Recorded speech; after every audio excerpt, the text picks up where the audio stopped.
Pernah nggak sih lu mikir, kenapa kita sekolah bertahun-tahun tapi begitu masuk dunia nyata, masalah keuangan malah bikin stres? Gaji numpang lewat, tabungan nggak nambah, cicilan nambah terus. Kenapa nggak ada yang ngajarin soal ini dari dulu? Kalau lu ngerasain hal yang sama, video ini bakal ngebuka pikiran. Jangan lupa like, share ke temen lu yang juga lagi berjuang secara finansial. Dan tentu aja subscribe biar nggak ketinggalan konten-konten keren soal mindset dan keuangan lainnya. Mari kita mulai.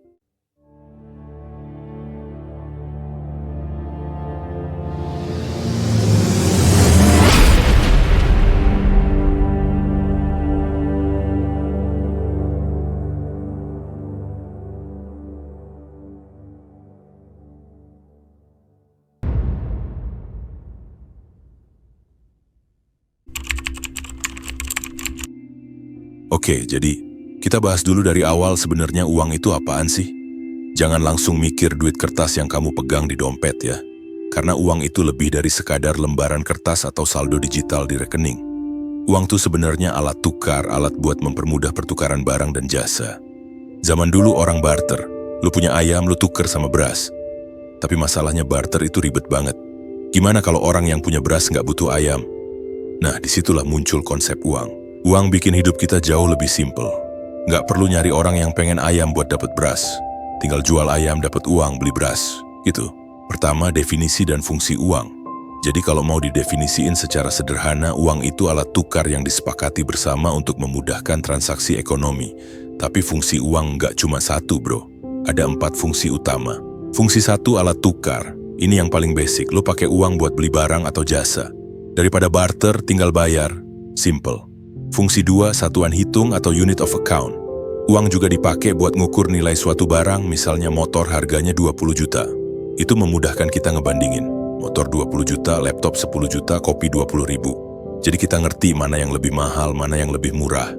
Fungsi 3, penyimpan nilai atau store of value. Lu bisa nyimpen uang sekarang, terus pakai nanti. Misalnya lu nabung 1 juta hari ini, lu bisa beliin sesuatu minggu depan. Tapi, ini fungsinya mulai terganggu karena inflasi ya. Nanti kita bahas. Fungsi 4, standar pembayaran utang atau standard of deferred payment. Uang juga bisa dipakai buat bayar utang di masa depan. Makanya kita bisa cicilan, kredit, dan sebagainya. Jadi uang bukan cuma media transaksi, tapi juga cara kita ngitung, nyimpen, dan janjiin pembayaran. Kedua, jumlah uang itu nggak sembarangan. Sistem tertutup. Nah, ini bagian yang banyak orang nggak ngerti atau belum sadar. Jumlah uang yang beredar itu nggak bisa sembarangan ditambahin. Kenapa? Karena yang berhak bikin atau nyetak uang di Indonesia cuma satu, Bank Indonesia, BI. Bahkan kalau lu nyetak uang sendiri di rumah pakai printer, itu namanya pemalsuan, dan lu bisa masuk penjara. Kenapa harus dibatesin? Karena uang itu sistem tertutup. Artinya uang yang beredar harus sesuai sama kondisi ekonomi negara. Ada pengendaliannya. Lu nggak bisa tiba-tiba cetak banyak duit terus bagi-bagi ke semua orang. Karena kalau semua orang tiba-tiba punya banyak uang, harga barang bakal naik gila-gilaan. Itu namanya inflasi. Contohnya, Venezuela, Zimbabwe. Negara-negara itu nyetak uang semaunya sendiri. Akhirnya uang mereka jadi nggak ada nilainya. Lo bisa beli sebutir telur pakai setumpuk uang. Kacau kan? Jadi BI harus ngejaga biar jumlah uang yang beredar seimbang sama jumlah barang dan jasa yang tersedia di pasar. Gak bisa asal cetak. Sistem ini bikin uang jadi langka dalam arti yang sehat. Karena kelangkaan itu yang bikin uang punya nilai. Terus banyak juga yang mikir, kan sekarang uang nggak harus dicetak, bisa digital. Ya benar, tapi tetap aja uang digital itu harus terdaftar dan dikontrol sistem perbankan dan otoritas keuangan. Misalnya saldo rekening bank kamu itu realnya disimpan dan dicatat oleh sistem yang terhubung ke BI. Jadi bukan cuma angka-angka fiktif. Nah, sistem tertutup ini juga jadi alasan kenapa kita nggak bisa seenaknya menciptakan uang sendiri. Karena nilai uang itu datangnya dari kepercayaan kolektif dan kendali resmi negara.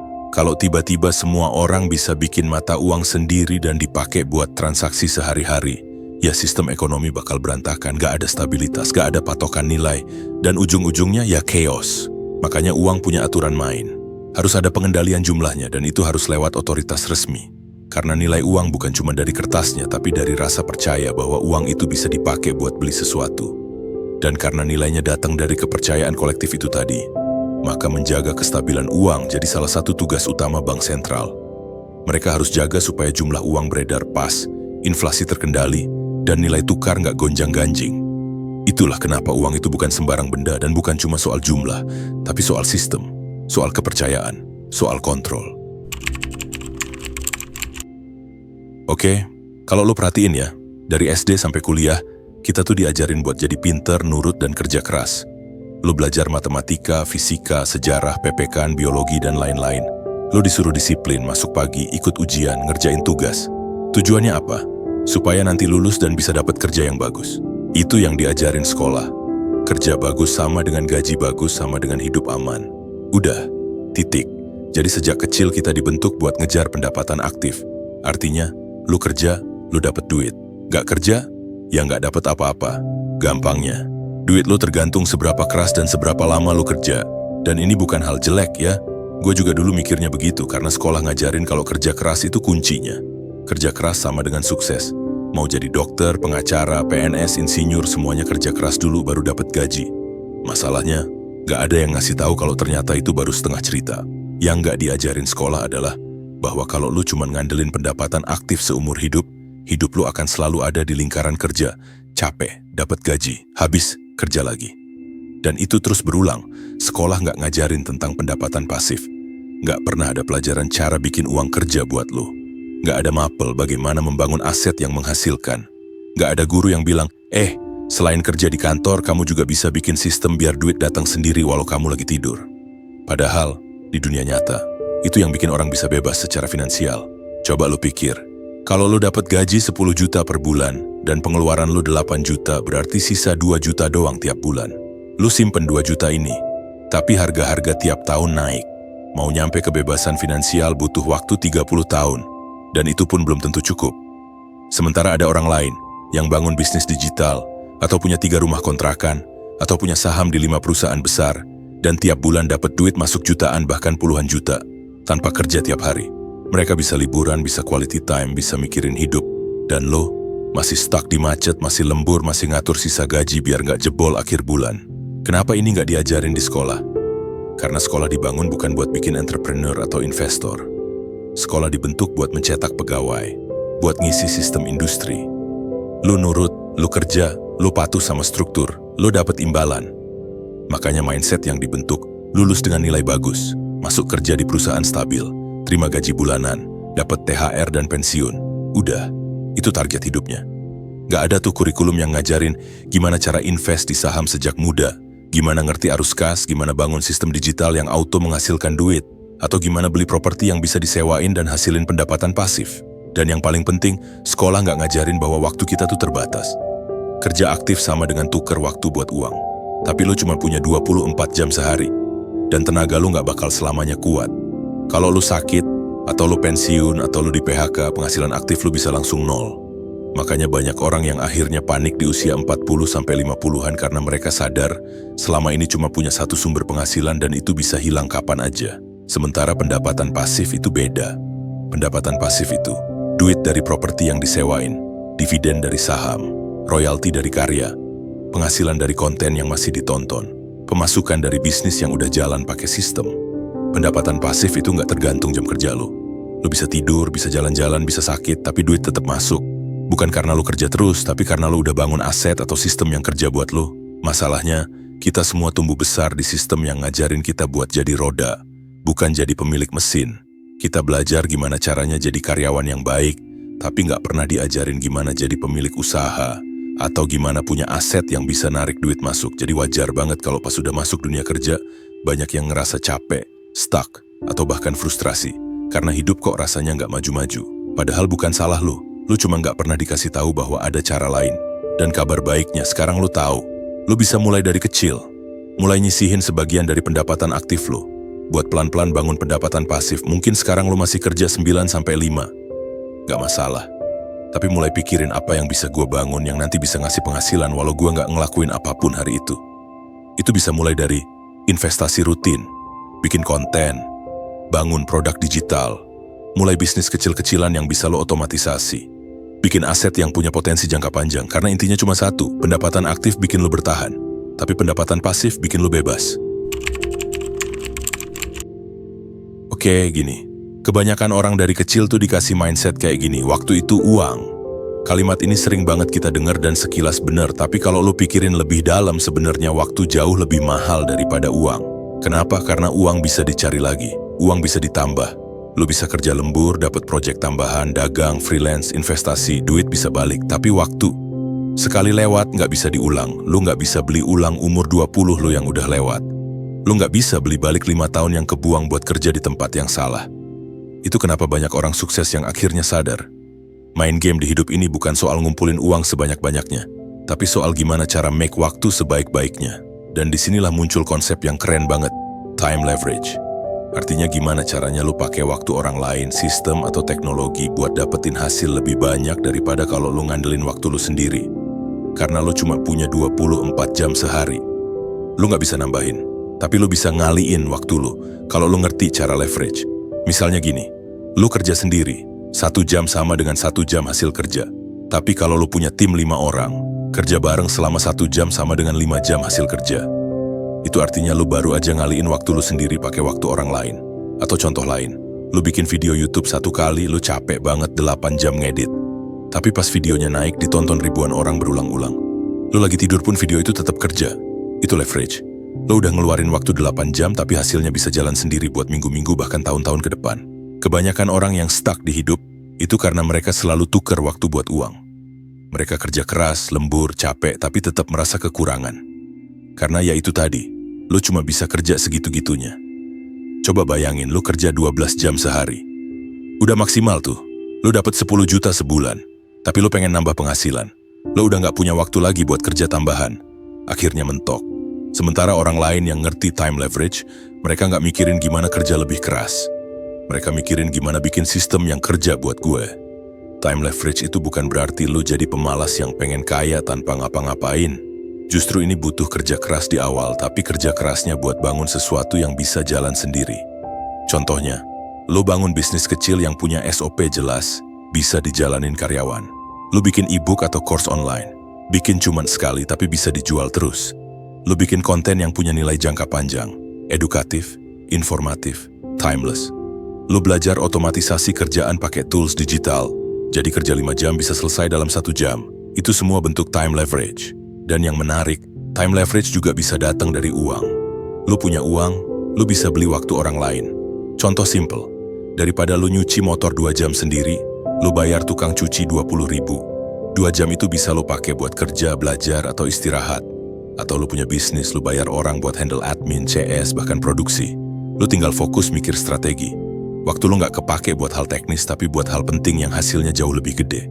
Makanya orang kaya makin kaya.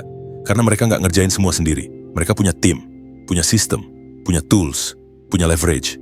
Tapi sayangnya, banyak orang nggak sadar soal ini. Mereka pikir kerja keras itu cuma soal lembur, berdiri 12 jam, kerja 2 shift. Padahal, kerja keras tanpa arah, tanpa leverage, ya capek doang. Sama kayak lu ngangkat air pakai ember bolong. Semangat sih semangat, tapi airnya nggak nyampe ke tujuan. Lebih pinter tuh bukan ngangkat ember lebih banyak, tapi nutupin bolongnya atau bikin selang biar ngalir sendiri. Jadi intinya gini, waktu itu lebih mahal dari uang. Uang bisa dicari, waktu nggak bisa dibeli balik. Lu nggak bisa nambah jam di hidup lu, tapi lu bisa ngaliin hasil dari jam yang lu punya kalau lu ngerti cara leverage. Mulai pikirin, apa aja yang lu kerjain tiap hari yang sebenarnya bisa lo otomatisasi? Apa yang bisa didelegasikan? Apa yang bisa dijadiin aset jangka panjang, bukan cuma kerjaan harian? Kalau lu bisa jawab itu, hidup lu bisa naik level. Bukan karena lu kerja lebih keras, tapi karena lu kerja lebih cerdas. Lo mungkin pernah denger ya kalimat gini, gua mau kerja keras sekarang biar nanti dapat kerjaan dengan gaji tinggi.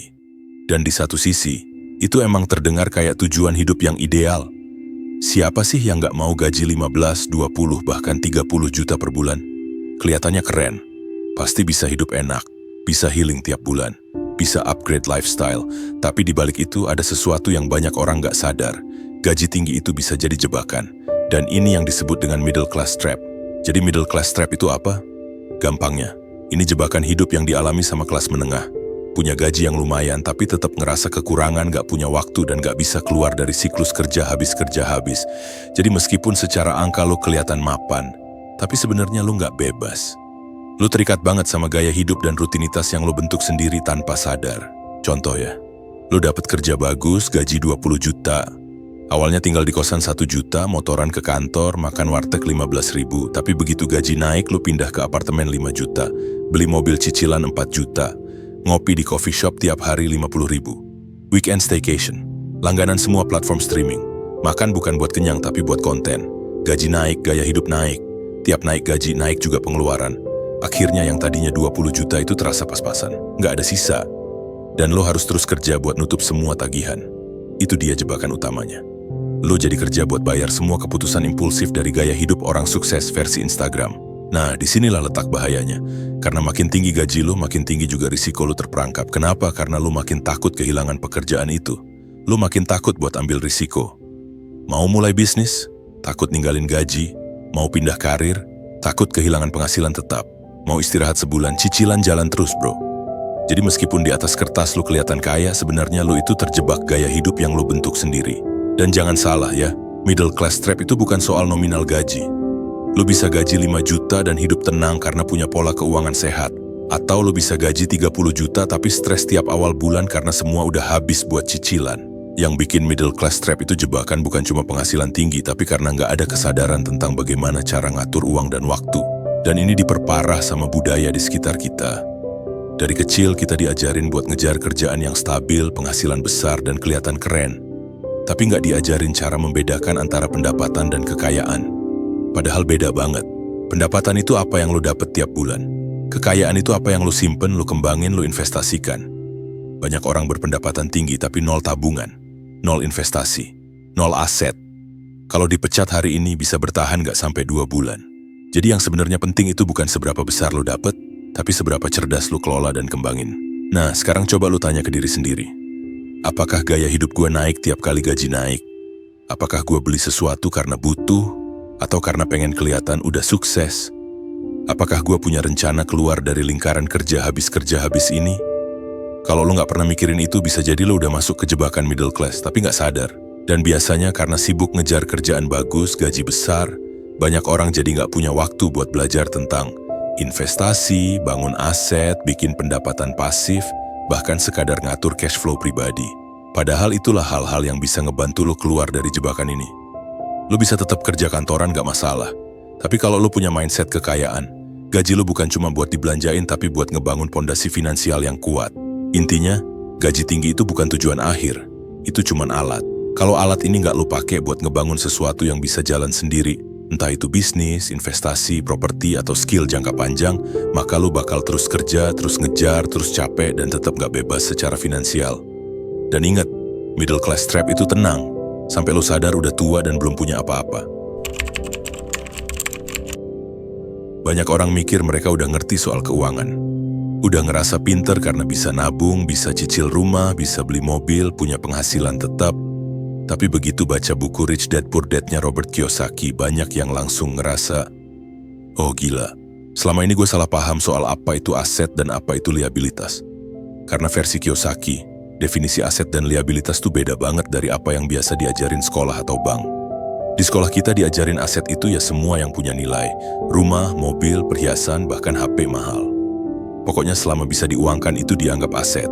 Tapi Kiyosaki bilang, aset itu bukan soal nilai jual, tapi soal arus kas. Aset itu sesuatu yang masukin uang ke kantong lo tiap bulan. Sedangkan liabilitas itu yang ngeluarin uang dari kantong lo tiap bulan. Simple, tapi mind-blowing banget. Contoh nih ya, rumah pribadi. Di mata kebanyakan orang, rumah itu aset.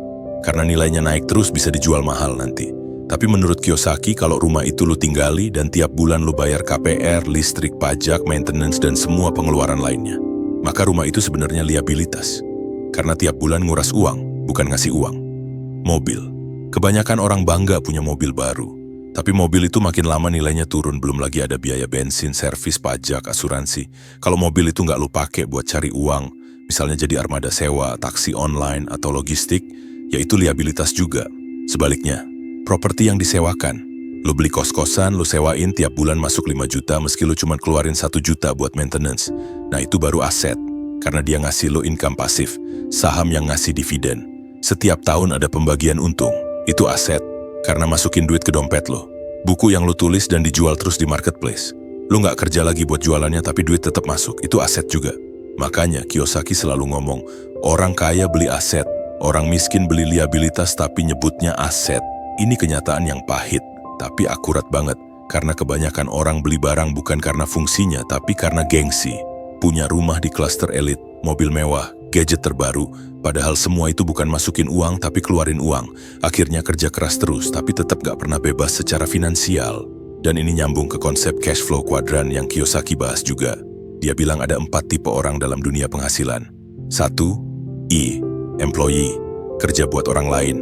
2. S. Self-employed, kerja buat diri sendiri.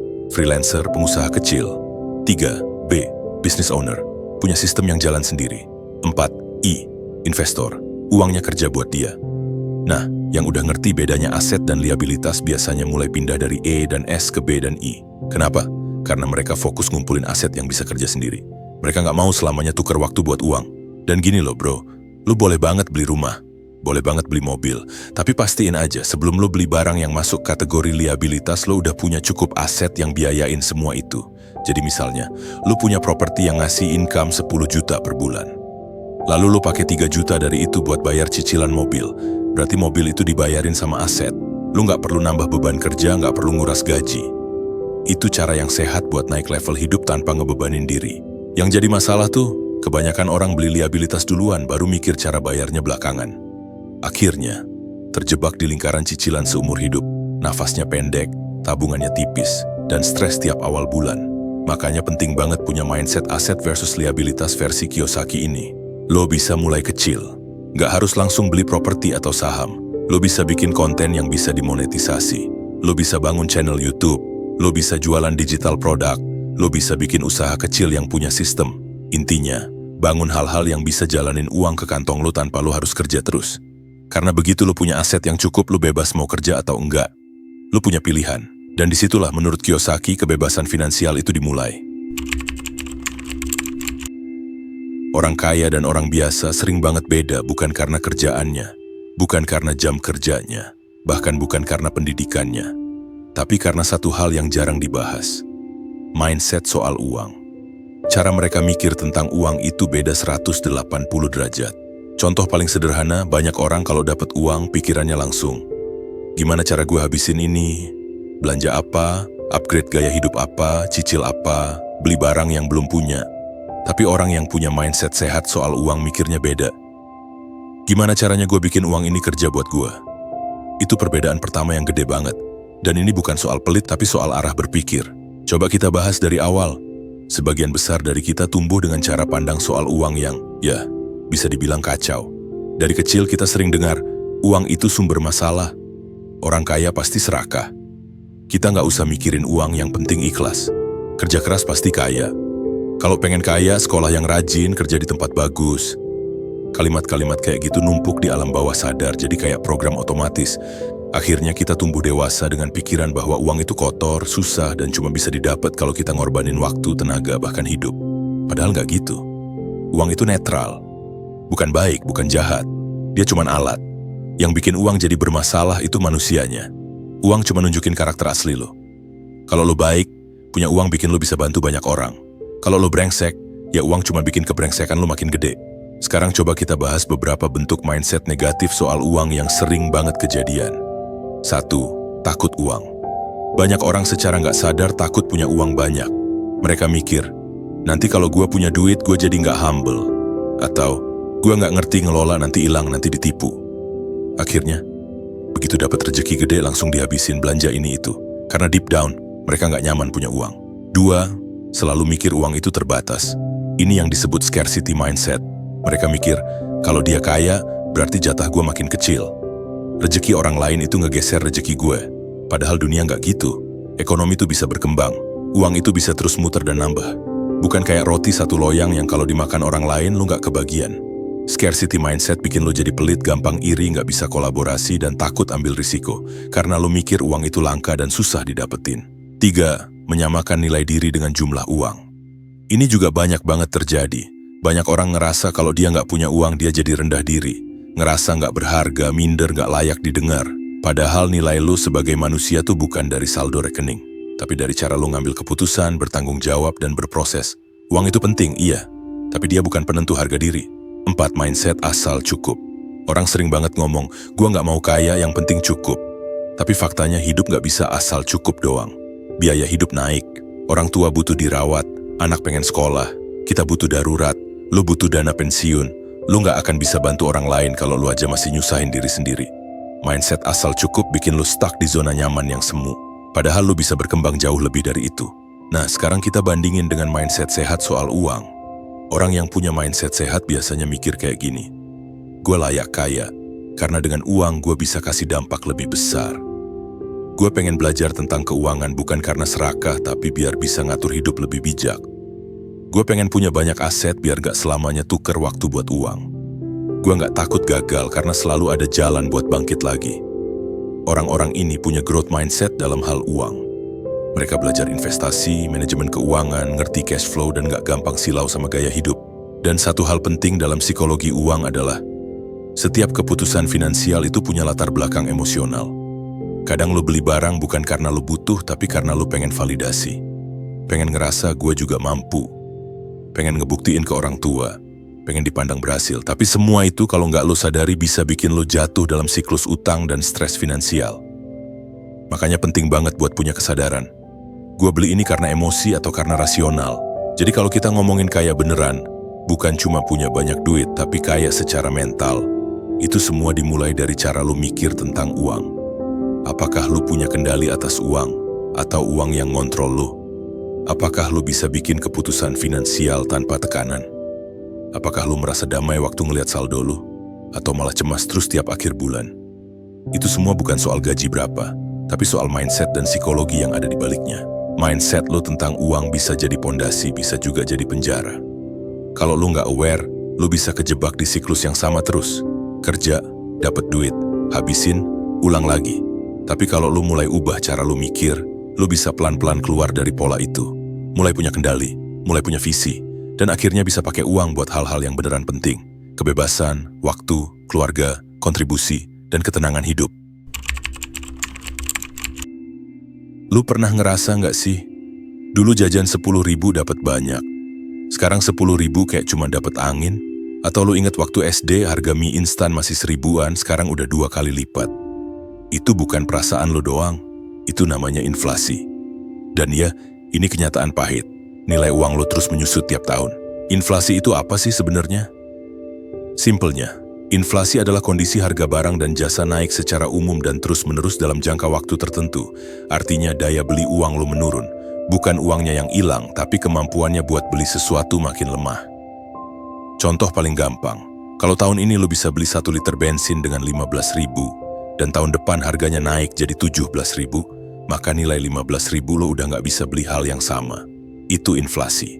Tapi yang lebih bahaya lagi, kebanyakan orang nggak sadar soal ini. Mereka pikir, yang penting gue nabung. Padahal, kalau lu naruh duit lu di tabungan bank doang, yang bunganya kecil banget, bahkan seringkali di bawah angka inflasi nasional, artinya lu pelan-pelan kehilangan nilai uang. Misalnya nih, lu nabung 10 juta di bank, bunga 2% per tahun. Tapi inflasi tahunan 5%. Berarti secara daya beli, duit lu sebenarnya malah menurun 3% per tahun. Tanpa lu sadari, lu makin miskin dalam diam. Dan masalahnya inflasi itu nggak bisa dihentikan. Itu bagian dari sistem ekonomi. Setiap negara pasti ngalamin inflasi. Kenapa? Karena 1. Biaya produksi naik, kayak bahan baku, energi, gaji karyawan. 2. Permintaan naik, barang tetap, harga otomatis naik. 3. Uang beredar kebanyakan, contohnya waktu pandemi. Banyak negara cetak duit buat stimulus. Akibatnya, uang makin banyak, nilai jadi turun. Lu cetak duit terus ya inflasi naik. Uangnya banyak tapi barangnya tetap. Akhirnya yang punya duit banyak pun tetap kerasa makin miskin karena semua harga naik. Lu harus sadar, inflasi itu musuh diam-diam. Gak berisik, gak kelihatan, tapi pelan-pelan nguras kekayaan lu. Bahkan orang yang kerja keras pun bisa kalah kalau gak paham cara melindungi nilai uangnya. Makanya jangan puas cuma dengan nabung. Karena kalau nabung doang tapi nggak ngerti cara jaga nilainya, itu kayak nyimpen es batu di luar kulkas, pelan-pelan cair. Lu kerja keras tiap hari, masa iya uang hasil kerja lu dibiarkan leleh begitu aja? Dan satu hal lagi yang penting lo ingat, inflasi itu bisa jadi teman atau musuh, tergantung posisi lo. Kalau lu cuma konsumtif dan semua uang lu disimpan di tabungan, inflasi adalah musuh lu. Tapi kalau lu punya aset yang nilainya naik seiring inflasi, bahkan punya utang produktif tetap di saat harga naik, inflasi bisa jadi temen lo. Contohnya, lo beli properti sekarang harga 500 juta, cicilan tetap 5 juta per bulan. Tapi 5 tahun kemudian, harga properti itu naik jadi 800 juta dan cicilan lo tetap. Lo untung, karena nilai properti ngikut inflasi tapi cicilan gak ikut naik. Jadi yang penting sekarang, sadarin bahwa nilai uang itu menyusut. Terus belajar cara kerja uang. Pahami bahwa tujuan lo bukan sekadar kumpulin uang, tapi menjaga nilainya dan bikin uang itu kerja buat lo. Kalau lo bisa kuasai itu, lo nggak cuma selamat dari inflasi, tapi lo bisa naik kelas finansial pelan-pelan tanpa harus jungkir balik kerja seumur hidup. Kalau lo perhatiin baik-baik, orang kaya tuh kayak lagi main catur. Bukan main lari cepat, bukan lomba ngumpulin gaji paling tinggi. Tapi mikir strategi. Langkah diem, tapi ujungnya makan banyak bidak. Dan salah satu papan catur terbesar dalam hidup finansial adalah pajak. Lu mungkin ngerasa, pajak mah urusan orang tajir. Padahal enggak. Justru semakin lu ngerti pajak dari awal, semakin lu bisa belajar main kayak orang kaya. Masalahnya dari kecil kita nggak diajarin gimana pajak itu kerja. Kita cuma tahu satu hal, potongan gaji. Udah gitu doang. Padahal pajak tuh sistem besar yang ngaruh ke cash flow, keputusan bisnis, bahkan gaya hidup. Dan disinilah letak bedanya orang biasa sama orang kaya. Orang biasa mikirnya, gue dapet duit, bayar pajak, ya udah. Orang kaya mikirnya, gimana caranya gue strukturin pendapatan dan aset supaya pajak yang gue bayar minimum tapi legal? Legal ya, bukan ngemplang. Ini bukan ngomongin orang kabur pajak, tapi orang yang ngerti aturan dan manfaatin celahnya secara sah. Contoh gini, orang biasa dapat gaji, langsung dipotong PPh 21. Gak bisa ngapa-ngapain, gaji masuk rekening, udah kering duluan. Sementara orang kaya, penghasilannya bukan gaji, mereka bikin perusahaan. Terus semua income-nya dialirin lewat entitas bisnis. Nah, kalau lo dapat uang lewat perusahaan, lo bisa ngatur mana yang dikeluarin buat biaya operasional, mana yang dianggap pendapatan bersih. Dan cuma pendapatan bersih yang dikenain pajak. Contoh, dapat 1 miliar lewat PT. Kalau lo bisa buktiin 600 juta itu buat operasional, gaji karyawan, sewa kantor, biaya marketing, maka yang kena pajak cuma 400 jutanya. Dan itu pun bisa dikurangi lagi dengan strategi tertentu. Belum lagi soal aset. Orang biasa beli mobil pakai nama pribadi dan gak dapat apa-apa selain penyusutan. Orang kaya beli mobil atas nama perusahaan, karena mobil itu dipakai buat keperluan usaha. Apa artinya? Pajaknya bisa dibiayakan, bisa masuk dalam laporan pengeluaran, bisa ngurangin pendapatan kena pajak. Jadi mobil yang sama, harganya sama, tapi efeknya ke cash flow beda banget. Itulah main catur. Orang kaya juga ngerti soal dividen versus gaji. Banyak yang lebih milih ambil dividen daripada gaji rutin. Kenapa? Karena dividen di beberapa kondisi punya tarif pajak yang lebih kecil dibanding gaji. Atau bahkan bisa 0% kalau udah lewat entitas tertentu dan reinvestasi di dalam negeri. Lu bayangin orang biasa capek kerja 9 jam sehari, dipotong pajak 10-15% dari gaji. Orang kaya tinggal duduk manis, ambil dividen dari bisnis yang udah jalan dan bayar pajak 0-10%. Legal. Sah. Dan itu semua karena mereka ngerti aturan mainnya. Ada juga yang main lewat aset properti. Properti itu salah satu alat paling populer buat lindungin dan struktur pajak. Kenapa? Karena bisa disewain. Dan sewa properti bisa dianggap passive income. Lo bisa masukin biaya-biaya maintenance, renovasi, bahkan bunga KPR sebagai pengurang pajak. Artinya, pemasukan tetap masuk, tapi yang kena pajak cuma sisa bersihnya setelah dikurangin semua biaya. Lagi-lagi, strategi. Sekarang bayangin lu kerja keras tiap bulan. Nabung, potong pajak dari gaji lu nggak bisa diapa-apain. Sementara orang kaya pakai entitas legal buat nurunin beban pajaknya. Biayain gaya hidupnya lewat perusahaan, dan bangun aset yang nilainya naik terus sambil dapat cash flow. Ujung-ujungnya bukan karena mereka lebih pinter, tapi karena mereka mikir panjang. Mereka nggak main di level kerja lebih keras, tapi main di level atur sistem lebih cerdas. Makanya kalau lu pengen naik level, lu harus mulai belajar. Gimana sistem pajak kerja? Apa bedanya penghasilan aktif, pasif, dan portofolio? Apa itu badan usaha, holding, dan struktur aset? Gimana cara bangun kekayaan yang bisa ngurangin pajak secara sah? Karena di dunia nyata bukan soal siapa yang paling banyak dapat uang, tapi siapa yang paling ngerti cara jaga uangnya. Dan dalam permainan ini, orang kaya udah lama duduk di papan catur, sementara kebanyakan orang masih sibuk main ular tangga. Orang kaya tuh sering bilang satu hal, biar uang kerja buat lo, bukan lo terus yang kerja buat uang. Nah, ini bukan cuma kalimat motivasi doang, ini beneran bisa kejadian, asal lo ngerti cara kerja investasi dan yang paling penting, bunga majemuk alias compound interest. Masalahnya kita dari kecil nggak pernah diajarin soal ini. Yang diajarin sekolah, nabung, sisihkan uang jajan, simpan di celengan. Udah gitu doang, tapi nggak ada yang ngajarin bahwa uang yang kita simpan itu bisa tumbuh sendiri dan makin lama makin ngeri pertumbuhannya, asal kita sabar dan konsisten. Jadi gini, Bunga majemuk itu apa? Simpelnya, itu bunga yang ngasih lo bunga dari bunga sebelumnya, bukan cuma dari modal awal doang. Misal, tahun 1, lo invest 10 juta, dapat bunga 10%, berarti nambah 1 juta, total jadi 11 juta. Tahun 2, bunga 10% bukan dihitung dari 10 juta lagi, tapi dari 11 juta, dapat 1,1 juta. Tahun 3, dari 12,1 juta, dapat 1,21 juta. Dan seterusnya. Awal-awal kecil, tapi makin lama efek bola saljunya makin gila. Lo pernah dengar pepatah Einstein? Katanya compound interest is the eighth wonder of the world. Dan dia bener banget. Karena kalau lo mulai invest sejak muda dan konsisten, bunga majemuk bakal jadi mesin uang paling setia seumur hidup lo.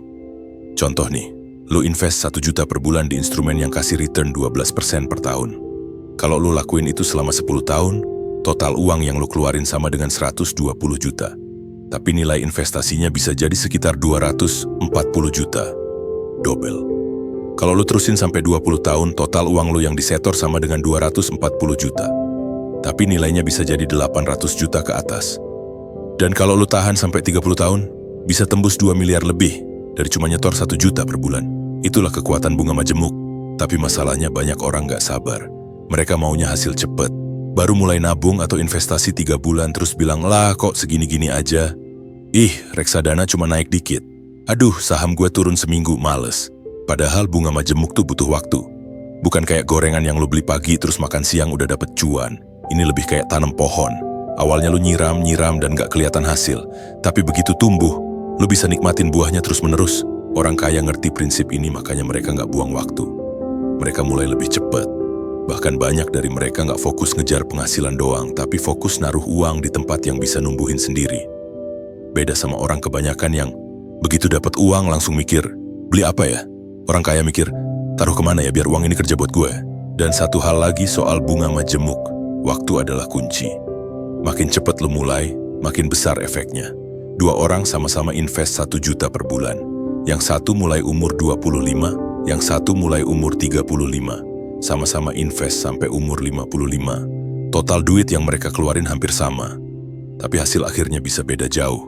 Yang mulai umur 25 bisa dapat miliaran. Yang mulai umur 35 bisa cuma setengahnya. Padahal bedanya cuma 10 tahun lebih awal. Itu kekuatan waktu dalam bunga majemuk.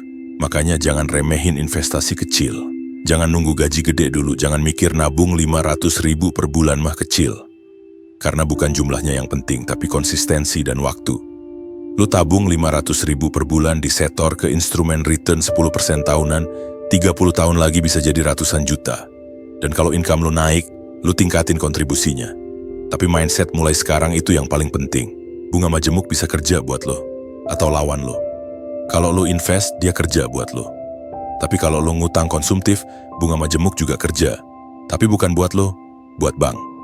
Cicilan kartu kredit, pay later, pinjaman online, itu semua mainin bunga majemuk juga. Cuma bedanya, lo yang jadi korbannya. Lo telat bayar, bunga nambah. Bunga nambah makin berat, dan itu muter terus kayak lingkaran setan. Jadi sekarang tinggal pilih, lo mau bunga majemuk jadi teman atau musuh?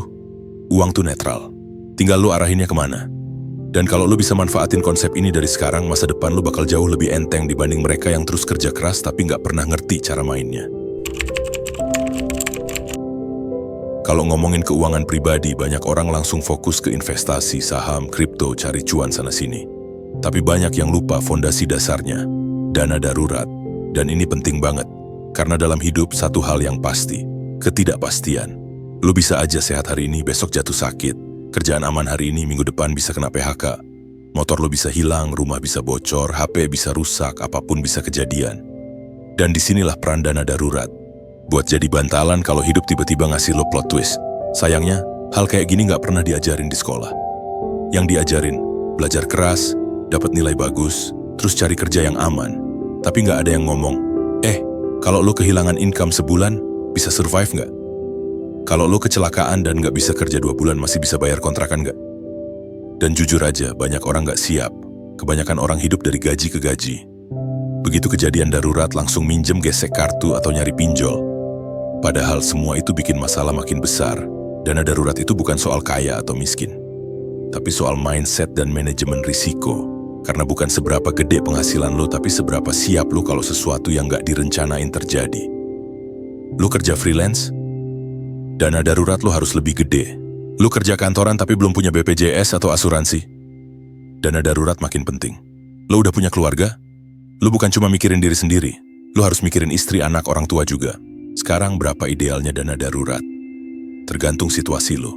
Kalau lo single, belum ada tanggungan, punya penghasilan tetap, minimal 3 kali pengeluaran bulanan.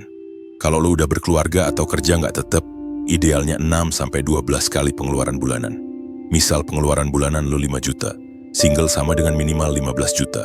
Keluarga atau freelancer sama dengan 30-60 juta. Emang kelihatan gede tapi nggak harus dikumpulin sekaligus. Yang penting konsisten, sisihin sedikit demi sedikit. Nah, dana darurat ini bukan investasi. Jangan taruh di saham, apalagi kripto. Tujuan dana darurat itu likuiditas dan keamanan. Artinya, duitnya gampang dicairin kapan aja dan nggak turun nilainya. Simpennya di mana? Tabungan terpisah khusus, deposito jangka pendek, e-wallet dengan bunga, reksadana pasar uang juga boleh, asal stabil. Jangan disatuin sama duit buat jajan atau duit buat traveling. Pisahin rekeningnya, pisahin juga mindsetnya. Sekarang kita bahas bagian kedua, manajemen risiko. Dana darurat itu bagian dari manajemen risiko, tapi bukan satu-satunya.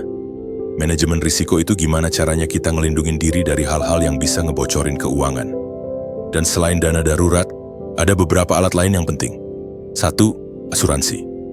Asuransi itu bukan buat cari untung, tapi buat pindahin risiko. Lu bisa sehat terus, tapi lu nggak bisa jamin nggak akan sakit. Lu bisa hati-hati, tapi nggak jamin nggak akan kecelakaan. Asuransi kesehatan itu mutlak, minimal punya BPJS. Tapi kalau mampu, tambah asuransi swasta. Apalagi kalau lu belum punya dana darurat penuh, asuransi itu tameng awal. Asuransi jiwa juga penting buat lu yang udah punya tanggungan. Kalau lu kenapa-kenapa, keluarga lu tetap bisa survive. Jangan mikir, amit-amit. Justru karena kita nggak tahu kapan kejadian, makanya harus siap dari sekarang. 2. Diversifikasi sumber penghasilan. Ini juga bagian dari manajemen risiko. Jangan cuma bergantung dari satu sumber income. Kalau gaji lo hilang, lo punya apa? Mulai dari kecil. Freelance, jualan kecil-kecilan, bikin konten, investasi. Yang penting punya backup. Jangan sampai satu tombol ditekan bos lo di kantor, hidup lo langsung ambruk. 3. Pola hidup yang stabil. Manajemen risiko juga soal gaya hidup. Jangan gaya hidup 10 juta kalau gaji cuma 5 juta. Jangan ambil cicilan 70% dari gaji cuma biar kelihatan sukses. Karena makin gede beban hidup lo, makin rentan juga kondisi keuangan lo. Kalau ada kejadian darurat, lo nggak punya ruang buat napas.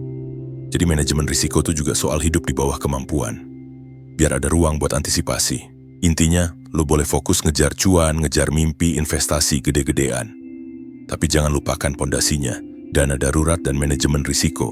Karena secanggih apapun kapal yang lo bangun, kalau nggak ada pelampung pas badai datang, lo bisa tenggelam. Keamanan finansial itu bukan soal kaya, tapi soal siap. Dan orang yang siap, gak panik waktu dunia goyang. Kalau ngomongin wirausaha, banyak orang kebayangnya tuh cuman jualan. Kayak, lu buka usaha, jual produk, dapat untung, selesai. Padahal wirausaha tuh lebih dari sekadar jualan. Dia soal membangun sistem. Sistem yang bikin bisnis lu tetap jalan meskipun lu nya lagi nggak megangin langsung. Dan ini yang ngebedain pedagang sama pengusaha. Banyak orang bilang mereka berwirausaha. Padahal yang mereka lakuin cuma ganti bos jadi diri sendiri. Misal lo buka coffee shop sendiri, tapi dari buka sampai tutup lo yang handle semuanya. Lo barista, lo kasir, lo marketing, lo tukang belanja juga. Itu bukan entrepreneur, itu freelancer dalam bentuk bisnis. Karena kunci wirausaha bukan dikerja keras doang, tapi dikerja cerdas dan bangun sistem. Lo bayangin McDonald's.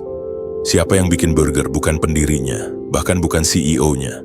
Tapi sistemnya udah dibikin sedemikian rupa sehingga siapapun bisa kerja di situ dan bikin burger dengan rasa yang sama, kualitas yang sama, dan proses yang sama dimanapun restorannya berada. Itulah sistem. Sistem itu bisa berupa SOP, Standard Operating Procedure, alur kerja tim, automasi pakai tools, delegasi ke orang yang tepat, sistem pemasaran yang berjalan terus, sistem pelayanan pelanggan, sistem keuangan, dan semua itu butuh dirancang dari awal. Lo nggak bisa berharap bisnis lo berkembang kalau setiap keputusan harus lo yang turun tangan langsung. Karena apa? Waktu lo terbatas, tenaga lo terbatas, tapi kalau lo punya sistem, lo bisa gandain output tanpa gandain diri lo. Masalahnya, banyak orang yang takut melepaskan kontrol. Kalau gua nggak handle sendiri, takutnya kacau. Kalau gua serahin ke orang, nanti nggak maksimal. Kalau gua delegasiin, takut dikhianatin. Dan akhirnya, lo jadi bottleneck di bisnis lo sendiri. Semua nunggu lo, semua nanya ke lo. Dan bisnis lo nggak bisa jalan kalau lo nggak ada. Padahal entrepreneur sejati tuh mikir kayak gini. Gimana caranya gue bisa cabut seminggu, sebulan, bahkan setahun, dan bisnis gue tetap jalan? Makanya dari awal lo harus udah mulai ngebangun sistem. Sekecil apapun bisnis lo. Mulai dari nulis proses harian, bikin alur kerja, dokumentasi SOP, ajarin tim secara bertahap. Contoh, lo punya usaha sablon kaos. Biasanya lo yang handle desain, order, dan cetak. Mulai deh dokumentasiin, gimana alur order dari pelanggan. Format desain kayak apa yang diterima, ukuran sablon dan spesifikasi bahan, cara ngecek hasil cetakan yang bagus. Bikin semua itu jadi dokumen atau video. Jadi ketika lo rekrut orang baru, lo tinggal kasih SOP-nya, nggak perlu ngajarin dari nol setiap waktu. Semua bisa distandarisasi, semua bisa diajarkan. Yang penting lo niat bikin sistemnya. Dan bukan cuman operasional. Sistem marketing juga penting. Banyak bisnis kecil yang jualan cuma kalau ownernya semangat. Pas owner lagi sibuk atau mood jelek, nggak ada jualan sama sekali. Ini nggak sustainable. Coba mulai bikin sistem yang bisa jalan terus. Jadwal konten marketing, iklan yang otomatis, email sequence buat nurturing, retargeting, sistem referral atau loyalitas pelanggan. Jadi walaupun lo lagi tidur, marketing lo tetap jalan. Itu baru namanya bisnis. Terus gimana caranya mulai? 1. Bikin blueprint sederhana bisnis lo. Prosesnya dari A sampai Z tuh gimana? 2. Tulis apa aja yang lo kerjain sendiri. Dan pikirin, dari semua ini, mana yang bisa lo delegasiin? 3. Latih orang buat handle satu persatu. Gak harus semua langsung sekaligus, tapi step by step. 4. Pakai teknologi. Banyak tools sekarang yang bisa bantu otomatisin bisnis lo. Kayak WhatsApp auto reply, sistem invoice otomatis, CRM buat ngatur database pelanggan, dan sebagainya. 5. Percaya sama proses. Sistem itu gak sempurna dari awal. Tapi kalau lo konsisten bangun, lama-lama jadi kuat. Mindset entrepreneur tuh bukan soal gua harus kerja keras setiap hari. Tapi soal gua kerja keras di awal buat bangun sistem supaya besok-besok sistem yang kerja buat gue. Dan lu tahu nggak? Itu juga yang bikin entrepreneur bisa financial freedom. Karena lu nggak harus jual waktu buat dapet duit. Sistem yang lu bangun bisa terus menghasilkan walaupun lu lagi liburan, sakit, atau bahkan tidur. Itulah goal sebenarnya dari wirausaha. Bukan sekadar punya usaha, tapi punya sistem yang jalanin usaha lo. Jadi guys, intinya, sekolah itu penting tapi bukan segalanya. Dunia nyata punya aturan main sendiri. Kalau lo pengen survive dan sukses, lo harus upgrade dirimu sendiri, belajar soal uang, investasi, bisnis, dan mindset dari sekarang. Kalau lo ngerasa video ini membuka mata lo, kasih like, komen pengalaman lo soal uang, dan tentu aja subscribe karena kita bakal bahas lebih banyak topik real life kayak gini. Ingat, uang itu alat, bukan tujuan. Yang penting kita yang ngontrol uang, bukan sebaliknya. Sampai ketemu di video selanjutnya. Keep upgrading your brain.